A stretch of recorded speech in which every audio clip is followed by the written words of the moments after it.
और घर में घुस जाए, जैसे घर में घुस गया क्या करें, कोई भी आपके पास में कंबल हो, टाट हो, चादरा हो, वो देख लिया गया सांप इधर घुमा घूमी कर रहा भाग रहा, वो कंबल लेके फेंक दिया, वो कंबल में घुस जाएगा, बस पड़ा रहेगा, वो कहीं नहीं जाएगा, वो पड़ा रहेगा।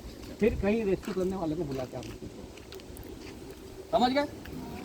अब ये सांप मारना नहीं चाहिए, ये खेत फसलें हो रही, इनमें चूहे, मेंढक, छोटे छोटे जानवर ये आपकी फसल खा जाते हैं।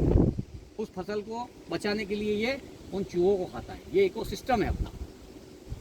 अब इसको मार देते तो 4 चूहे बड़े हो जाते, छोटे छोटे बड़े होते तो आपका अन्न खाते, और 1 कुंटल में से 10 किलो वो खा जाते थे। ये आपकी बचत कर रहा है, ये किसानों का मित्र है। अब आपके विज्ञान में आने वाले समय में जीवन में कभी भी सांप किसानों का मित्र कैसे है, ये आप डेफिनेशन उसमें लिख सकते हो, ठीक है। और कुछ ताले बजा दो सर को।